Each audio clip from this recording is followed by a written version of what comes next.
नमस्कार साथियों, स्वागत है आपका आपके अपने YouTube चैनल पर। आज हम पेपर सेकंड जो है RAS के लिए प्रशासकीय नीति शास्त्र उसके हम कर्तव्य के बारे में चर्चा करेंगे। कर्तव्य क्या है? नैतिक संप्रत्यय की जब हमने पढ़े हैं तो नैतिक संप्रत्यय में हमने ऋण और ऋत पढ़ लिए हैं। इसके बाद हम देख लेते हैं कि कर्तव्य क्या होते हैं। तो चलिए स्टार्ट करते हैं आज की क्लास।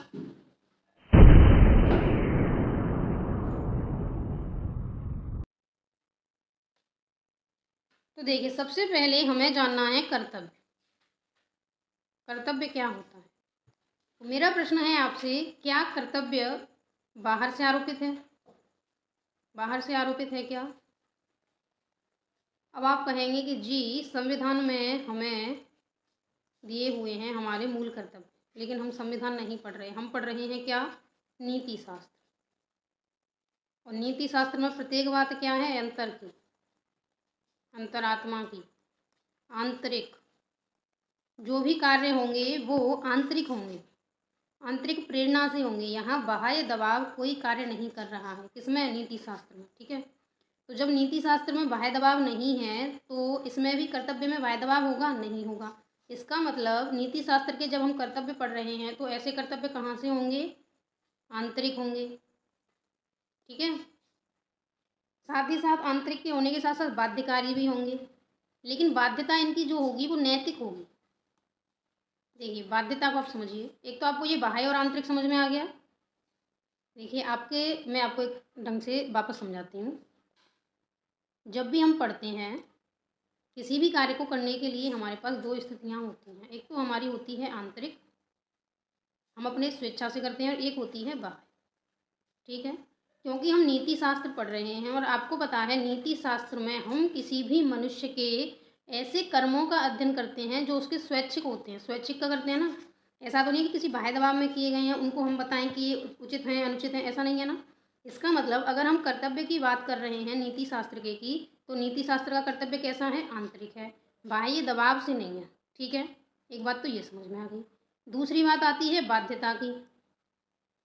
बाध्यता, कर्तव्य बाध्यकारी होते हैं, लेकिन बाध्यता भी दो प्रकार की होती है। एक होती है नैतिक और एक होती है कानूनी। ठीक है, कानूनी बाध्यता क्या है?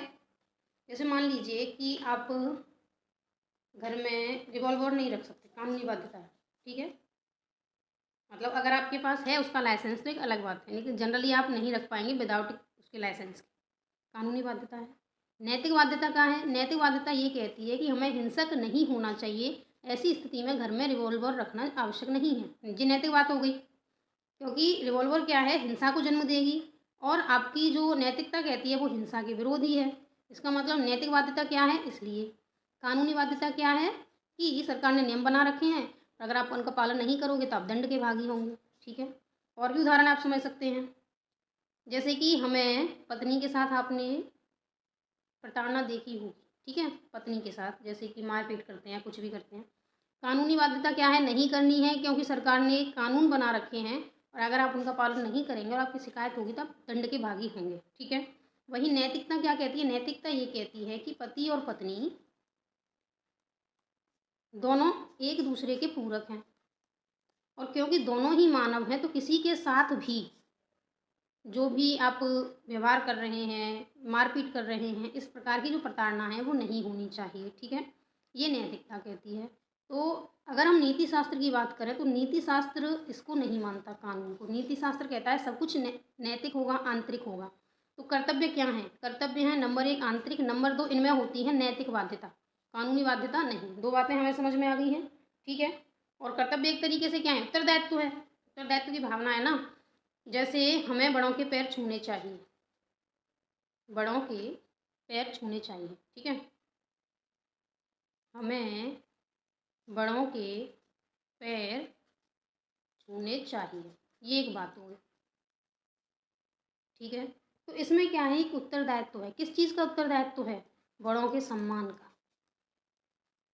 यही तो उत्तरदायित्व है हमारे पास कि हमें बड़ों के पैर क्यों छूने हैं, क्योंकि हमें उनका सम्मान करना है। उनका सम्मान एक हमारा उत्तरदायित्व है, सामाजिक उत्तरदायित्व है, वृद्धजनों का सम्मान करना। अब ये तो 3 बातें हमें समझ में आ गई हैं कि कर्तव्य वास्तव में क्या है। कर्तव्य नंबर 1 तो आंतरिक होते हैं। ठीक है, आंतरिक होते हैं। नंबर 2 ये बाध्यकारी हैं, तो आंतरिक बाध्यता है। ठीक है, नंबर 3 मैंने बताया था ये नैतिक होते हैं, और नंबर 4 क्या है, ये उत्तरदायित्व है। ठीक है, ये 2 बातें आपको मेन रखनी है कि कर्तव्य क्या है, आंतरिक बाध्यता या नैतिक उत्तरदायित्व है। जो क्या करते हैं, जो करने योग्य है उसको करना है, जो करने योग्य नहीं है उसको नहीं करना, यही तो कर्तव्य हैं। या जो नैतिक रूप से सही है, नैतिक रूप से सही या उचित कर्म है, उनको तो पालन करना है, उचित कर्मों का पालन तथा अनुचित कर्मों का त्याग। ठीक है, ये बात समझ में आ गई। कर्तव्य क्या है, कर्तव्य आंतरिक बाध्यता या नैतिक उत्तरदायित्व है जिसके अंतर्गत नैतिक रूप से उचित कर्मों का पालन तथा अनुचित कर्मों का त्याग किया जाता है। अब ये लाइन कैसे है ये समझिए। हमें बड़ों के पैर छूने चाहिए, ठीक है, ये तो उचित कर्म है, उचित कर्म हो गया। ठीक, अनुचित कर्म क्या है, अनुचित कर्म है कि हमें बड़ों पर चिल्लाना नहीं चाहिए, हमें बड़ों से ऊंची आवाज़ में बात नहीं करनी चाहिए, तो ये है अनुचित। ऊंची आवाज़ में बात करना क्या है, अनुचित है। ठीक है, वृद्धजन जो हैं उनसे ऊंची आवाज़ में बात करना क्या है, अनुचित है। तो हमें ऐसी कार्य नहीं करने हैं जो अनुचित है। तो एक तो बात क्या है कि आपको कुछ करने हैं जो उचित हैं, एक क्या है, नहीं करने हैं जो अनुचित हैं। वृद्धजन के उदाहरण से आपको समझ में आ रहा है। पैर छूने हैं, सम्मान करना है, उचित कर्म है। ऊंची आवाज़ में बात करना अनुचित कर्म है। तो उचित कर्म करना है, अनुचित कर्म नहीं करना है। ठीक है, अब हम देख लेते हैं कर्तव्य की एक सिंपल सी डेफिनेशन। फिक्स तो मुझे पता नहीं है, लेकिन इसको हम अच्छे से लिख सकते हैं कि कर्तव्य एक क्या है। देखिए, कर्तव्य एक नैतिक उत्तरदायित्व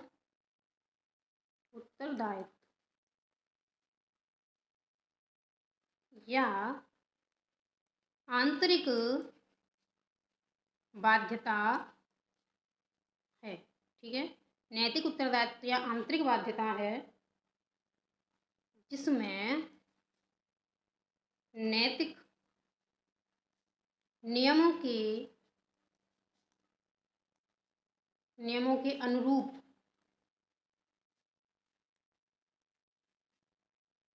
कर्मों का पालन तथा, मतलब नैतिक नियमों के अनुरूप कहिए या नैतिक नियमों के अनुसार उचित कर्मों का पालन तथा अनुचित कर्मों का त्याग शामिल है। ठीक है, कर्तव्य क्या है, कर्तव्य नैतिक उत्तरदायित्व या आंतरिक बाध्यता होती है जिसमें नैतिक नियमों के अनुरूप कर्मों का पालन और अनुचित कर्मों का त्याग शामिल होता है। ये आपको करने हैं। ठीक है, अब एक बात आती है, हम इनका एक देख लेते हैं दार्शनिक विवेचन। ये जो कर्तव्य की अवधारणा है, इसको अलग अलग दार्शनिकों ने हमारे दर्शन में इनको किस प्रकार से परिभाषित किया है। ठीक है, तो हमें देखना है इनका दार्शनिक विवेचन कैसे। सबसे पहले हम क्या देखें, देखिए, अगर हम हिंदू दर्शन की बात करें तो सबसे पहले जैन एवं बौद्ध दर्शन की बात करते हैं। जैन बौद्ध दर्शन, जैन बौद्ध दर्शन में क्या है, जैन दर्शन और बौद्ध दर्शन दोनों अलग अलग हैं, ऐसा नहीं है एक ही है।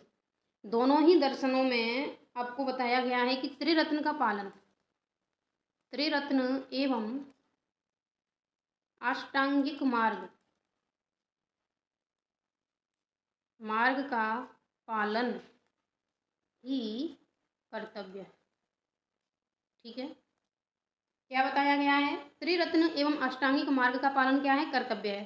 कौन कौन से दर्शन की बात है, ही जैन दर्शन और बौद्ध दर्शन की बात है। अब हम कहते हैं कि गीता हमारी क्या कहती है, गीता के अनुसार क्या है कर्तव्य। देखिए, आपको एक तो ये समझना है कि ये हम जो पढ़ रहे हैं दार्शनिक विवेचन, इसका मतलब क्या है।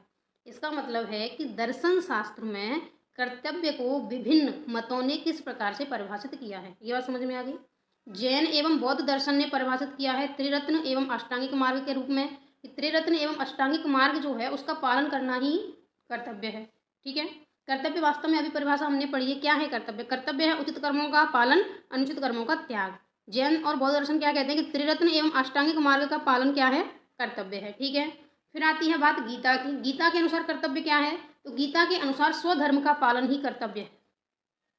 स्वधर्म का पालन ही कर्तव्य है। अब ये स्वधर्म क्या है, वैसे गीता में हम अच्छे से पढ़ सकते हैं, कर्तव्य है।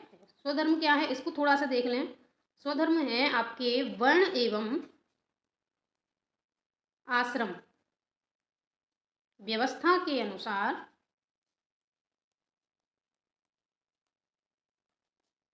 प्रत्येक व्यक्ति के लिए निर्धारित कर्म। व्यक्ति के लिए निर्धारित कर्मों का पालन। ठीक है, अब इसको और अच्छे से समझ लें। पालन स्वधर्म है। ठीक है, तो जैन बौद्ध दर्शन का हमें समझ में आएगा कि त्रिरत्न और अष्टांगिक मार्ग का पालन करना, उस पर चलना ही कर्तव्य है। गीता हमारी कहती है कि वर्ण एवं आश्रम व्यवस्था के अनुसार, देखिए वर्ण क्या थे, 4 वर्ण थे। गीता हम पढ़ेंगे उसमें और डिटेल से पढ़ेंगे। 4 वर्ण थे, ब्राह्मण, क्षत्रिय, वैश्य एवं शूद्र। ठीक है, इसके साथ ही आपकी थी आश्रम व्यवस्था। आश्रम ब्रह्मचर्य, गृहस्थ, वानप्रस्थ और संन्यास। तो ये था कि प्रत्येक व्यक्ति, जैसे कोई ब्राह्मण है और वो 4 ये आश्रम व्यवस्थाओं में शामिल है, तो ब्राह्मण व्यक्ति ब्रह्मचर्य में कौन से कर्मों को करेगा, गृहस्थ में कौन से कर्मों को करेगा, वानप्रस्थ में कौन से कर्मों को करेगा और संन्यास आश्रम में कौन से कर्मों को करेगा, ये पहले से निश्चित है। ठीक है, तो वर्ण एवं आश्रम व्यवस्था के अनुसार प्रत्येक व्यक्ति के लिए निर्धारित कर्म, ये जो कर्म हैं उन्हीं कर्मों को हम कहेंगे स्वधर्म, और इनका पालन क्या है, यही कर्तव्य है गीता के अनुसार। ठीक है, ये बात समझ में आई। गीता के अनुसार कर्तव्य क्या है, गीता के अनुसार स्वधर्म का पालन ही कर्तव्य है। ठीक है, इसके अलावा गांधी जी की भी हम बात कर लें। गांधी जी के दर्शन में क्या है, गांधी जी का दर्शन क्या कहता है कि गांधी जी जो थे वो अंतरात्मा की आवाज को मानते थे। गांधी जी ने अंतरात्मा, सही लिखा है क्या, की आवाज। अंतरात्मा को आप एक तरीके से कोष्ठक में लिख लेना स्वविवेक। ठीक है, एक तरीके से स्वविवेक अंतरात्मा, ऐसी बात है। तो गांधी जी ने अंतरात्मा की आवाज के पालन को कर्तव्य माना। और क्या बात कही गांधी जी ने कर्तव्य के मामले में, और इन्होंने कहा कि यदि सभी व्यक्ति, एक बात तो इन्होंने कही कि अंतरात्मा स्वविवेक की आवाज का पालन करना क्या है, वो है आपका मतलब कर्तव्य है। तो दूसरी बात इन्होंने क्या कही, सभी अपने कर्तव्यों का पालन करें, अपने कर्तव्यों का पालन करें तो न्याय की स्थापना हो सकती है, न्याय की स्थापना। ठीक है, गांधी जी ने ये कहा। इसके अलावा गांधी जी ने ये भी कहा है कि कर्तव्य अधिकारों से बड़े हैं, मतलब गांधी जी ने अधिकारों के ऊपर कर्तव्य को प्रधानता दी है, कर्तव्य को अधिकार से अधिक प्रधान माना, अधिक प्रधान। ठीक है, देखिए इसको मैं वापस समझा दूं। हम पढ़ रहे हैं कर्तव्य की दार्शनिक विवेचना। दार्शनिक विवेचन क्या है कि विभिन्न दार्शनिकों ने कर्तव्य के बारे में क्या क्या धारणाएं दी हैं, क्या क्या वक्तव्य दिए हैं, वो कर्तव्य को क्या मानते हैं, उन्होंने कर्तव्य के बारे में क्या कहा है। ठीक है, सबसे पहले हमने जैन बौद्ध दर्शन को ले लिया, फिर हमने गीता को ले लिया, गीता के अनुसार क्या है, फिर हमने गांधी जी को ले लिया कि गांधी जी क्या कहते हैं कि कर्तव्य क्या है। ठीक है, इसके बाद अब हम ले लेते हैं कुछ पाश्चात्य दार्शनिकों को। पाश्चात्य दार्शनिकों में सबसे जो मुख्य हैं वो हैं कांट। ये कांट अपने आप में एक बड़ा चैप्टर है, लेकिन क्योंकि हमें कर्तव्य में पढ़ना है तो कांट की एक महत्वपूर्ण अवधारणा है कर्तव्य के लिए कर्तव्य, ये हमें देखना है। ठीक है, कर्तव्य के लिए कर्तव्य क्या है, कांट कहते हैं कि विशुद्ध कर्तव्य चेतना से प्रेरित होकर। देखिए आप समझिए, गीता में हम क्या पढ़ते हैं, हम पढ़ते हैं कि आप कर्म करेंगे तो आपको फल जरूर मिलेगा, अच्छे कर्मों का अच्छा, बुरे कर्मों का बुरा। उसके बाद हम पढ़ते हैं कि फल तो मिलेगा ही मिलेगा, लेकिन आपको फल में आसक्ति नहीं होनी चाहिए, आसक्ति नहीं। यही तो पढ़ते हैं। गीता कहती है फल जरूर मिलेगा, लेकिन हमको फल में आसक्ति नहीं करते हुए कर्म करना है। इसको हमने कहा था निष्काम कर्म। गीता पढ़ेंगे हम तब अच्छे से समझेंगे। और ठीक है, कांट क्या कहते हैं, कांट कहते हैं हमें नहीं पता फल मिलेगा या नहीं। ठीक है, कांट कहते हैं फल हमारे लिए मतलब है ही नहीं, कांट के अनुसार। कांट के अनुसार विशुद्ध कर्तव्य चेतना ही किसी कार्य को करने का कारण है। मुझे, जैसे मैं यूट्यूब वीडियो बना रही हूँ, ठीक है, इसको अच्छे से समझना। गीता कहती है कि अगर आपकी यूट्यूब वीडियो अच्छी हैं, आपको व्यूज़ मिलेंगे। देखो, अच्छी हैं तो आपको व्यूज़ मिलेंगे, ठीक है। व्यूज़ मिलेंगे तो मोनेटाइज होगा चैनल, मैंने मोनेटाइज होगा तो आपको फ़ायदा मिलेगा, ये गीता कहती है, ठीक है। गीता ने क्या कहा? अच्छा कर्म किया, अच्छा फल मिला। लेकिन गीता साथ में क्या कहती है कि इस फल को आप नहीं देखें, मोनेटाइजेशन को आपको नहीं देखना है, आपको कर्म करना है कि आप अच्छे यूट्यूब वीडियो बनाइए, ठीक, ये कह दिया गीता ने। कांट क्या कहते हैं? कांट कहते हैं कि सिर्फ यूट्यूब वीडियो बनाना है। क्यों बनाने हैं? क्योंकि ये बनाने हैं किसी का भला करने के लिए, क्योंकि बनाने हैं शिक्षा का प्रसार करने के लिए। इससे आगे कांट को कोई मतलब नहीं है। कांट को नहीं पता है कि यूट्यूब वीडियो बनाने से क्या होगा। कांट को सिर्फ इतना पता है कि यूट्यूब वीडियो इसलिए बनाने हैं क्योंकि ये जो टॉपिक इसको आता है टीचर को, वो दूसरों पर पहुँचे। इसके अलावा इस टीचर का यूट्यूब वीडियो बनाने से संबंधित कोई भी पर्पज नहीं है, ठीक है। यहाँ केवल कांट कहते हैं कि यूट्यूब वीडियो बनाने का एक ही मतलब है कि इसको सिर्फ शिक्षा का प्रसार करना है, इसको जो टॉपिक आता है वो अन्य लोगों तक पहुँचाना है। गीता क्या कहती है? गीता कहती है फल मिलेगा, लेकिन हमें फल नहीं चाहिए। मतलब हमारे दिमाग में ये मोनेटाइजेशन होना नहीं चाहिए, हमें केवल निष्काम कर्म करना है। कांट क्या कहते हैं? कांट कहते हैं कि फल है या नहीं मुझे नहीं पता है, ठीक है। कांट कहते हैं विशुद्ध कर्तव्य चेतना है कि मुझे कोई टॉपिक आता है, मुझे वो बात दूसरों को भी बतानी है, इसलिए मैं यूट्यूब चैनल बना रही हूँ, ठीक है। कांट और गीता समझ में आ गया? कांट और गीता में क्या अंतर है? यही हमें कांट में लिखना है कि कांट क्या कहते हैं। कांट कहते हैं कर्तव्य के लिए कर्तव्य। किसी भी व्यक्ति को कोई कार्य केवल इसलिए करना चाहिए क्योंकि वो उसको करना है, इसके पीछे कोई और रीजन नहीं होना चाहिए, ठीक है। ये है कांट।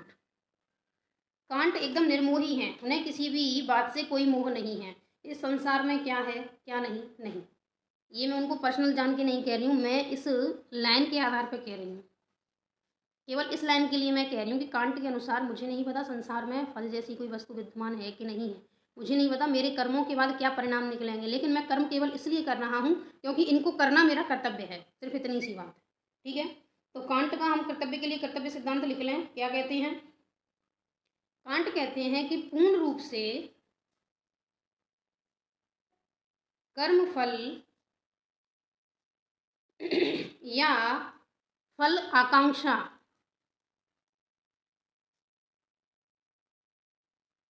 का त्याग करके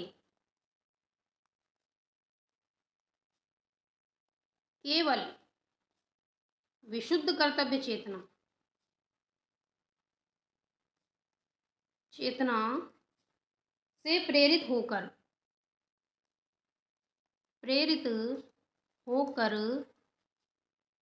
कर्म करना या परिणाम निरपेक्ष होकर, परिणाम निरपेक्ष होकर कर्म करना ही कर्तव्य है, ठीक है। ये हमने पढ़ लिया कांट को, और आपको मैंने कांट में और गीता में अंतर भी समझा दिया है कि गीता मानती है कि फल है, कांट कहते हैं फल के बारे में हमें नहीं पता है, ठीक है। और गीता ये कहती है कि हमें फल की इच्छा नहीं करनी है। और एक तरीके से कांट और गीता लगभग समानार्थी हैं, दोनों ही परिणाम निरपेक्ष होने की बात करते हैं, ठीक है। समानता ये है कि दोनों परिणाम निरपेक्ष हैं, किसी को भी फल की इच्छा नहीं है, फल का त्याग करना है, केवल कर्तव्य करना है। गीता भी यही कहती है। अगर अंतर है तो अंतर क्या है? अंतर ये है कि गीता में फल उपस्थित होता है, अच्छे कर्मों का अच्छा, बुरे कर्मों का बुरा, लेकिन कांट के जो वाक्य हैं उनमें फल नहीं है, ठीक है। इतनी सी बात है। तो हमने कांट को देख लिया। एक और हैं जिन्होंने कर्तव्य के बारे में बात करी थी, उनका नाम है ब्रैडले। कहीं ब्रैडले मिलेगा, कहीं ब्रैडली मिलेगा, जो भी मिले। इन्होंने लाइन कही थी, माई स्टेशन एंड इट्स ड्यूटीज लिख दिया है ना ये, ठीक है। इनके अनुसार क्या है? इनके अनुसार प्रत्येक व्यक्ति, इस लाइन का मतलब क्या है? प्रत्येक व्यक्ति को समाज में रहते हुए, समाज में रहते हुए अपनी योग्यता व क्षमता के अनुसार पद का चयन करना चाहिए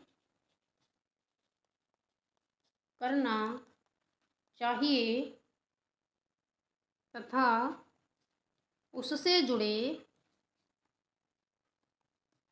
कर्तव्यों का पालन करना चाहिए। ठीक है, यहाँ हमने देखा है, ब्रैडली कहते हैं कि प्रत्येक जो मनुष्य है वह समाज में रहता है और समाज में रहते हुए उस व्यक्ति की खुद की कुछ योग्यताएं होती हैं और कुछ क्षमताएं होती हैं। उन्हीं योग्यताएं एवं क्षमताओं के अनुसार उसे समाज में कोई पद प्राप्त होता है और जो पद प्राप्त होता है उस पद के कुछ कर्तव्य होते हैं, तो उस व्यक्ति को उस पद पर रहते हुए उन कर्तव्यों का सही रूप से पालन करना चाहिए। ये कहते हैं ब्रैडली। ठीक है, तो हमने अभी तक सिर्फ कर्तव्य पढ़ लिए हैं कि कर्तव्य की परिभाषा क्या है। आंतरिक है, नैतिक है, नैतिक उत्तरदायित्व है, आंतरिक बाध्यता, यही तो है। ठीक है, जो उचित है उसको करना है, जो अनुचित है उसको त्यागना है, ये कर्तव्य है। फिर हमने देख लिया है क्या, फिर हमने देखा है दार्शनिक विवेचन। दार्शनिक विवेचन में हमने देखा था जैन एवं बौद्ध दर्शन, फिर गीता का, फिर उसके बाद गांधी जी, फिर हमने पाश्चात्य में देख लिए हैं कांट का कर्तव्य सिद्धांत, इसके अलावा ब्रैडली का माई स्टेशन एंड इट्स ड्यूटीज। ठीक है, अब आते हैं एक नई बात पर। नई बात क्या है कि मान लीजिए ये एथिक्स में जो आती हैं हमारी, एक सिंपल सी स्टोरी है कि पेपर है आपका 8 बजे से, आप रोड पर जा रहे हैं, किसी का एक्सीडेंट हो गया है। ठीक है, और घायल को बचाना है। अब आपके पास दो स्थितियां हैं, या तो आप पेपर देने जाएं या आप घायल को बचाएं। अगर आप घायल को बचाते हैं तो आप पेपर देने नहीं जा पाएंगे, और अगर आप पेपर देने जाते हैं तो हो सकता है घायल व्यक्ति की मृत्यु भी हो जाए, तो आप अपराध बोध से घिर जाएंगे। दो स्थितियां हैं। ठीक है, ये दो स्थितियां हैं, इनमें आपको पता चल रहा है कि व्यक्ति को दोनों ही निर्णय में से किसी एक निर्णय का चुनाव करना है। किसी भी एक कर्म को करना है, जिस एक कर्म को करना है उस कर्म तक पहुंचने के लिए संघर्ष चल रहा है। जिस कर्म को करना है वो है आपका प्राथमिक कर्तव्य, और जिसको छोड़ना है वो है आपका गौण कर्तव्य या द्वितीय कर्तव्य, जो भी है। ठीक है, तो आपको ये समझ में आ रहा है कि दो कर्तव्य हैं। पेपर देने जाना वो भी आवश्यक है, ये आपका कर्तव्य ही है, क्योंकि समाज की, माता पिता की आपसे अपेक्षाएं हैं। उन अपेक्षाओं की पूर्ति आपके जीवन के लिए, तो वो पेपर भी आपके लिए इम्पोर्टेंट है। घायल व्यक्ति है, उसकी मृत्यु हो सकती है, तो उसको हॉस्पिटल ले जाना भी एक कर्तव्य है। इस कर्तव्य में आपके लिए क्या है, कहिए समर्पण मान लीजिए, कुछ भी मान लीजिए, इस कर्तव्य में आपके पास है दया, करुणा, सहानुभूति जैसा कोई कर्तव्य। इस दोनों कर्तव्यों से संबंधित कुछ अपेक्षाएं हैं। अपेक्षाएं ये हैं कि एक कर्म जो है वो ये कहता है कि घायल को ले जाना है, एक कर्म कहता है पेपर देना है, एक कर्म कहता है घायल को ले जाना है। तो दोनों ही कर्तव्यों से संबंधित ये जो अपेक्षाएं हैं, पेपर देने जाना, घायल को ले जाना, इन अपेक्षाओं में चल रहा है संघर्ष। ठीक है, कर्तव्यों से संबंधित अपेक्षाओं में चल रहा है संघर्ष। इस संघर्ष की वजह से क्या होता है, इस संघर्ष की वजह से प्राथमिक एवं गौण जो कर्तव्य हैं उनका निर्धारण नहीं कर पा रहे हैं। प्राथमिक मतलब जो पहले करना है, पेपर देने जाऊं या घायल को पहुंचाऊं, प्राथमिक और गौण कर्तव्य में से किसी एक को लेना है ना। तो इस संघर्ष की वजह से प्राथमिक एवं गौण कर्तव्य का जो निर्धारण है वो नहीं कर पा रहे हैं, जिससे द्वंद्व बन रहा है, और द्वंद्व से उत्पन्न हो गई है अनिश्चितता। अनिश्चितता, अनिश्चितता क्या है कि कोई भी कर्म आप नहीं कर पा रहे हैं। ये जो अनिश्चितता, द्वंद्व की जो संघर्ष की स्थिति है, इसको हम कहते हैं कर्तव्यों के मध्य संघर्ष। ठीक है, मेरे ख्याल से मेरी बात आप तक पहुंच पाई होगी। पहुंच पाई हो तो एक लाइक का बटन दबा देना। तो आपको समझ में आ गया ये क्या है, कर्तव्यों के मध्य संघर्ष। अब इस संघर्ष का इलाज क्या है, इस संघर्ष का समाधान होता है अंतरात्मा की आवाज। अंतरात्मा की आवाज, या कहिए स्वविवेक। ठीक है, ये जो कर्तव्यों के मध्य संघर्ष है, यह अंतरात्मा की आवाज है, स्वविवेक के माध्यम से समाधान प्राप्ति की ओर बढ़ता है। ठीक है, ये बात आपको समझ में आ गई है। ये जो अंतरात्मा और स्वविवेक हैं, ये आपके आते हैं आपके सद्गुणों से, उसको भी हम पढ़ेंगे। जिनका आपने जीवन भर अभ्यास किया है, वो सद्गुण बताते हैं कि आपके लिए पेपर देने के लिए जाना प्राथमिक कर्तव्य है या घायल व्यक्ति को पहुंचाना प्राथमिक कर्तव्य है। ठीक है, तो जो अभ्यास किया है आपने सद्गुणों से, उन्हीं से आपकी अंतरात्मा की आवाज़ बनेगी।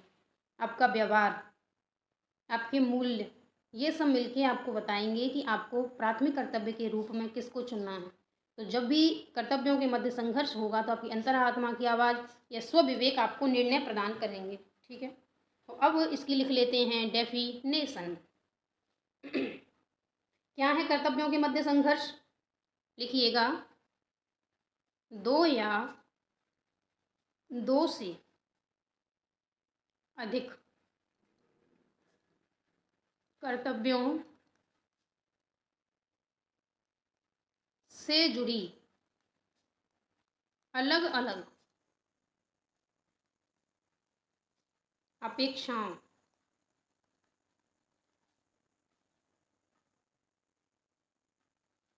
के मध्य प्राथमिक एवं गौण स्थिति के चुनाव के लिए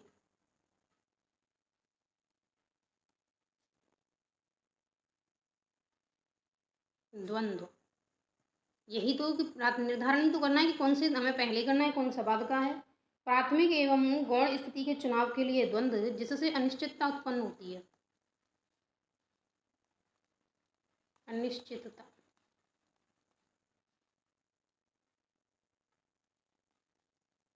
स्थिति बनती है। ये क्या है? कर्तव्यों के मध्य संघर्ष। संघर्ष, ठीक है। अब इसके लिए संघर्ष की स्थिति में आप यहाँ से आगे लिख लें, कर्तव्यों के मध्य संघर्ष की स्थिति में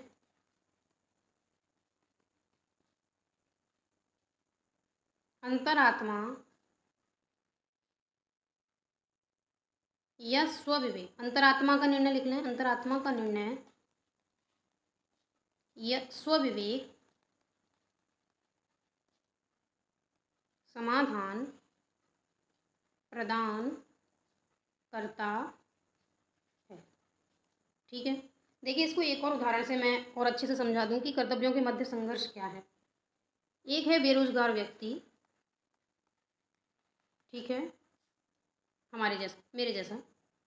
उस बेरोजगार व्यक्ति के पास दो परिस्थितियां हैं। आरएएस की तैयारी, किसी छोटी सी नौकरी को ज्वाइन करना,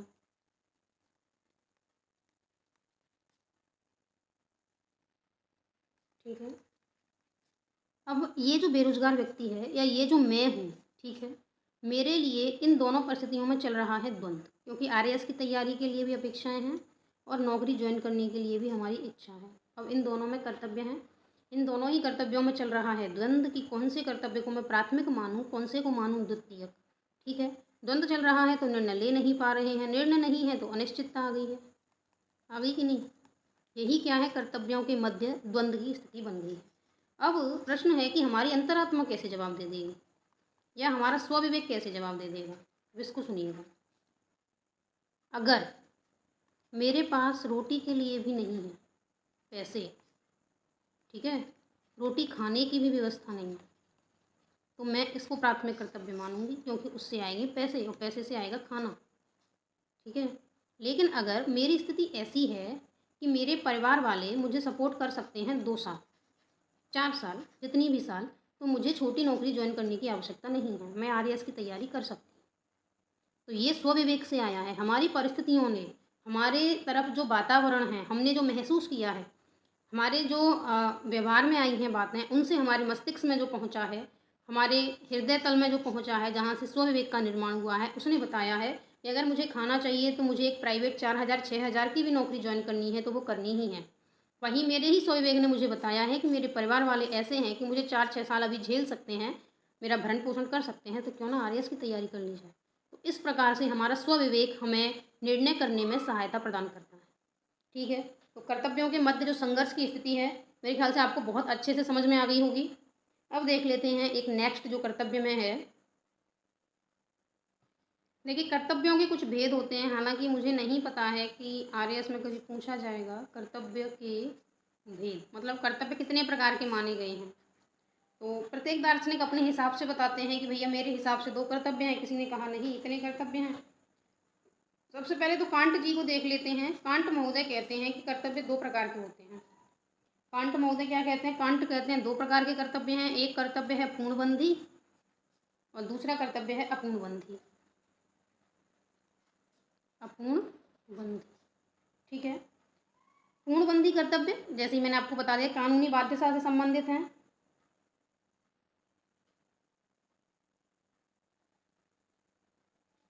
कानूनी बाध्यता व दंड से संबंधित, ठीक है। वहीं अपूर्णबंधी जो कर्तव्य हैं वह, ये जो हम पढ़ रहे हैं ना, ये अपूर्णबंधी कर्तव्य समझिए। कर्तव्य हम पढ़ रहे हैं नीति शास्त्र में, वो अपूर्णबंधी ही हैं, इनमें कानूनी बाध्यता नहीं है, ये आंतरिक हैं। तो ये जो है वो नैतिक उत्तरदायित्व से संबंधित है। दायित्व से संबंधित। अब दंड से संबंधित तो चोरी नहीं करना, नैतिक उत्तरदायित्व करना, नैतिक उत्तरदायित्व से संबंधित है, मतलब आप समझिए कि किसी की सेवा करना या बीमार की सेवा करना, ये नैतिक है। इनमें व्यक्ति क्या है, स्वतंत्र होता है। अपूर्णबंधी है, बंधन नहीं है किसी भी प्रकार का, मनुष्य को स्वतंत्रता प्राप्त होती है कुछ हद तक, कुछ हद तक व्यक्ति स्वतंत्र है। बीमार की सेवा करना कर्तव्य है आपका, नैतिक कर्तव्य है। आपकी इच्छा है करिए, आपकी इच्छा है मत करिए, आपको दंड प्राप्त नहीं होगा, तो कुछ हद तक तो व्यक्ति स्वतंत्र है ही। मत करिए, करिए, लेकिन फिर नैतिक बाध्यता तो है कि मान लीजिए आपके घर में कोई बीमार है तो उसकी सेवा करना, समाज आपको बुरी नज़रों से देखेगा तो वो थोड़ा सा है। बाकी अपूर्णबंधी में आपको कुछ हद तक व्यक्तिगत स्वतंत्रता प्राप्त रहती है। नैतिक उत्तरदायित्व से संबंधित है, बीमार की सेवा करना, इसमें क्या है, कानूनी बाध्यता है, जैसे चोरी नहीं करना, हत्या नहीं करना, इस प्रकार। ठीक है, ये तो एक प्रकार हो गया। एक और प्रकार है प्राकृतिक कर्तव्य और कृत्रिम कर्तव्य।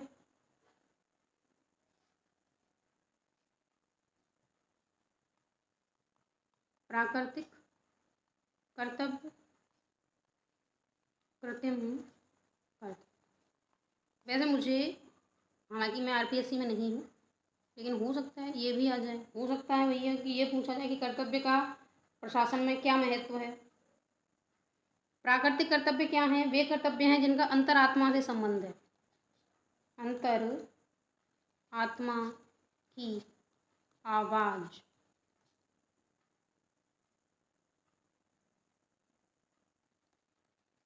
संबंधित कर्तव्य, ठीक है।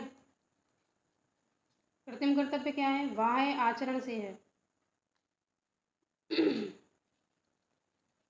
बाह्य आचरण से संबंधित कर्तव्य, ठीक है। तो प्राकृतिक कर्तव्य वे कर्तव्य हैं जिनका संबंध अंतरात्मा की आवाज़ से है और इनका व्यक्ति को समुचित पालन करना चाहिए। कृत्रिम कर्तव्य क्या है? इनका संबंध जो है वो बाह्य आचरण से माना जाता है।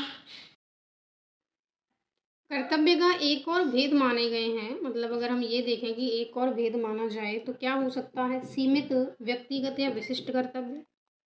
सीमित व्यक्तिगत या विशिष्ट कर्तव्य, ठीक है। और दूसरे कर्तव्य होंगे व्यापक कर्तव्य। अब ये जो सीमित व्यक्तिगत या विशिष्ट क्या है? ये जो सीमित व्यक्तिगत विशिष्ट हैं, इनका संबंध मानवीय इच्छाओं एवं भावनाओं से होता है। संबंध मानवीय इच्छाओं तथा भावनाओं से होता है, ठीक है। ये जो है, इनके पालन में जो व्यक्ति है वो देश काल परिस्थिति में बंधा रहता है। इनका, इनका, ये इनका है भैया, इनका पालन देश काल परिस्थितियों के अनुरूप होता है। ठीक है।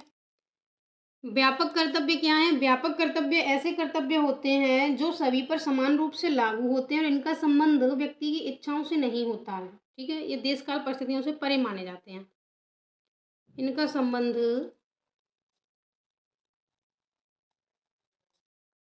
सभी से समान रूप से होता है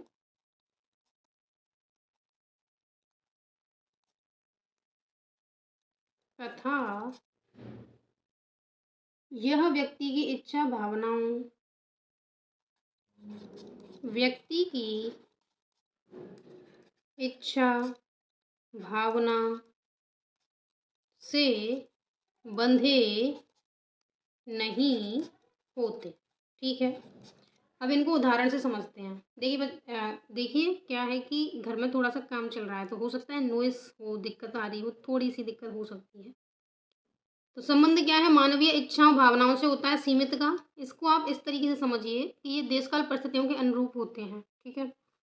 देखिए हमारे यहाँ दो प्रकार की परिपाटियाँ मानी गई हैं। आप ध्यान से देखना, इसको समझना। कई जगह क्या होता है कि ये जो अविवाहित बच्चियाँ होती हैं, अविवाहित, ठीक है, अविवाहित जो बच्चियाँ होती हैं, कन्याएं होती हैं, वो अपने से बड़ों के पैर छूती हैं और कई जगह ऐसा है कि नहीं छूती। ठीक है।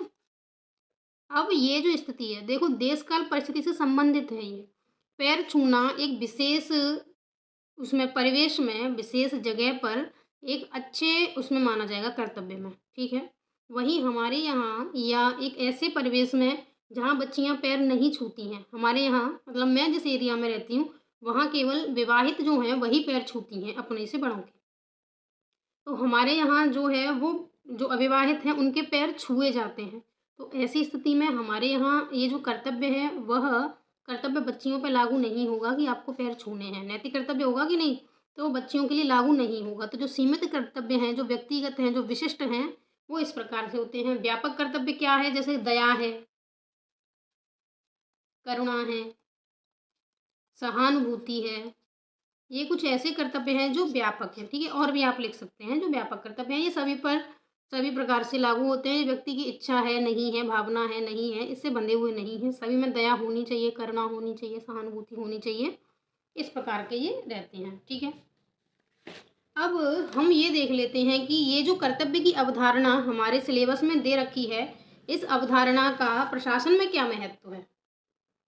कोई भी चीज़ हम तभी पढ़ेंगे ना जब उसका प्रशासन में महत्व हो। तो कर्तव्य की अवधारणा का प्रशासन में महत्व, प्रशासन में महत्व। ठीक है। मतलब प्रशासन में ये क्यों उपयोगी है, ये भी प्रश्न हो सकता है। क्या इसकी प्रासंगिकता है, ये भी प्रश्न हो सकता है। तो अब हम देखते हैं। देखिए कर्तव्य की हमने परिभाषा क्या पढ़ी थी? कर्तव्य की हमने सामान्य सी परिभाषा पढ़ी थी कि ये नैतिक उत्तरदायित्व हैं। यही तो है कर्तव्य। क्या है कर्तव्य? नैतिक उत्तरदायित्व है, आंतरिक बाध्यता है कर्तव्य। यही बात है ना। जब कर्तव्य नैतिक उत्तरदायित्व है, आंतरिक बाध्यता है, तो उसका हम क्या बताएंगे प्रशासन में क्या उपयोग है। लेकिन हमने साथ ही साथ क्या पढ़ा है? हमने पढ़ा है कि कांट क्या कहते हैं, हमने पढ़ा है गीता क्या कहती है, हमने पढ़ा है ब्रैडले क्या कहते हैं। जो बात वो कहते हैं फिर उन्हीं का हम उपयोग कर सकते हैं कि भैया इन्होंने ऐसी बात कही है, तो इस बात का तो प्रशासन में उपयोग है। ठीक है। मैं सिर्फ इसलिए बता रही हूँ कि बाई चांस अगर हमें नहीं पता है कि क्या करना है प्रशासन में महत्व, तो जिन व्यक्तियों ने जो कोटेशन दिए हुए हैं उनका उपयोग तो कर ही सकते हैं कि इन्होंने ये बात कही है तो इस बात का महत्व है प्रशासन में। तो देखिए सबसे पहले किसको ले लें हम? गीता को ले लें। गीता के अनुसार क्या है? स्वधर्म। स्वधर्म ही क्या है? कर्तव्य है। ठीक है। तो हम क्या कह सकते हैं कि प्रशासन में, देखिए मैं वापस बताऊं, गीता में क्या है कि स्वधर्म की अवधारणा है। स्वधर्म क्या है कि आश्रम एवं वर्ण व्यवस्था के अनुसार व्यक्ति के जो कर्तव्य हैं उनका पालन करना स्वधर्म है, और स्वधर्म का पालन ही क्या है? कर्तव्य है। ये बात है। तो अगर हम इसको प्रशासन में जोड़ेंगे तो प्रशासन में क्या होगा? प्रशासन में क्या होगा कि व्यक्ति के पद के अनुसार उसको जो कर्तव्य प्राप्त हुए हैं, यही तो बात हुई। वो जिस पद पर बैठा हुआ है उस पद के अनुसार उसको जो कार्य करने के लिए मिले हुए हैं उनका सही रूप से पालन करना, उनको बिना किसी लाभ के प्रयोग करना, उन कार्यों को करना, वही तो होगा गीता के अनुसार। तो उससे हमें प्रशासन में महत्व बताना है। तो लिखेंगे कैसे? प्रशासनिक अधिकारी। अच्छा, इसको भी मिटाइए, सीधा लिखिए प्रशासनिक अधिकारी के अपने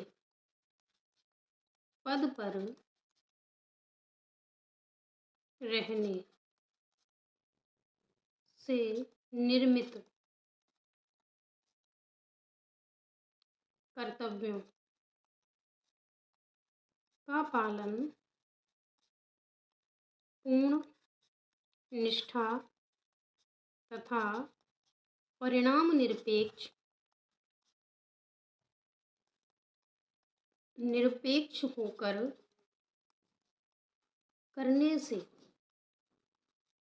प्रशासन में क्या आएगी? प्रशासन में पारदर्शिता आएगी। देखिए, ये एक दो लाइनें तो आपको लिखनी पड़ेंगी ना कि प्रशासन में महत्व क्या है। गीता कहती है कि अपने पद पर, मतलब जो व्यक्ति का धर्म है उस धर्म का पालन करना कर्तव्य है, और अगर वो व्यक्ति अपने कर्तव्य का पालन परिणाम निरपेक्ष होकर करता है तो अच्छी बात है ना। प्रशासन में आएगी पारदर्शिता। ठीक है, प्रशासन में पारदर्शिता और तीव्रता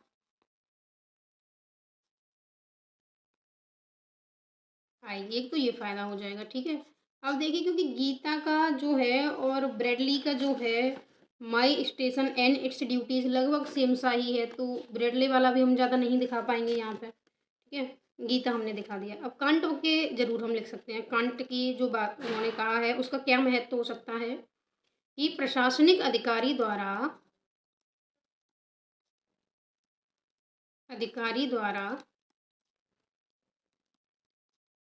पूर्ण कर्तव्य चेतना, या विशुद्ध लिखिए, विशुद्ध शब्द अच्छा है, विशुद्ध कर्तव्य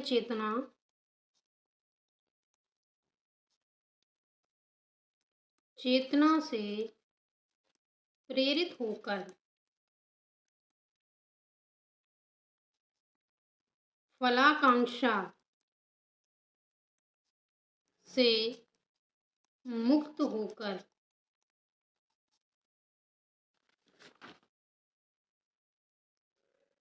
किए गए कर्तव्य अधिकारी में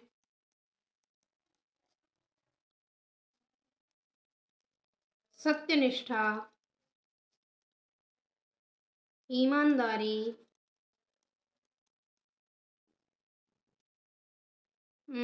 असंलग्नता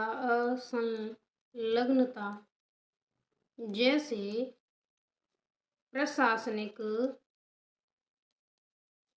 मूल्यों का विकास करते हैं। ठीक है, ये लाइन हो गई विकास करते हैं। दो बातें हमारी समझ में आ गई हैं कि अगर हम गीता के अनुसार देखें तो कर्तव्य से क्या फायदा हो सकता है। देखिए, तो एक तो हमने कहा था कि प्रशासन में पारदर्शिता आ रही है, दूसरा हमने कह दिया है कि जो अधिकारी है उसमें विभिन्न प्रशासनिक मूल्यों का विकास होगा। ठीक है, अब देखिए, एक हमने पढ़ा था गांधी जी वाला। ठीक है, गांधी जी क्या कहते हैं? गांधी जी कहते हैं कि अपने, या यहाँ से शुरू करिए, प्रशासनिक पदों पर बैठे सभी अधिकारी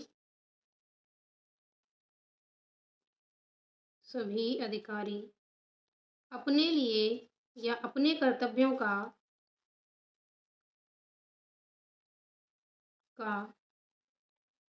पालन करते हैं तो समाज में, या करेंगे, कर्तव्यों का पालन करें, करें लिख लें आप, करें सही लगेगा, करें तो समाज में न्याय, और न्याय क्या था? न्याय था संसाधनों का समान वितरण सुनिश्चित होगा।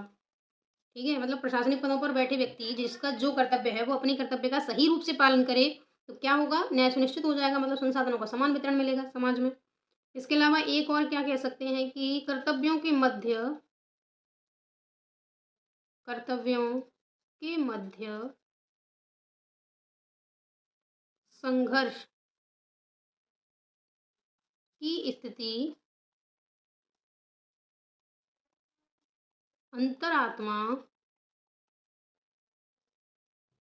यह स्वविवेक, ये स्वविवेक कहाँ से आएगा, स्वविवेक संविधान अनुरूप जरूर होना चाहिए। स्वविवेक से निर्णय लेना प्रशासनिक अधिकारी को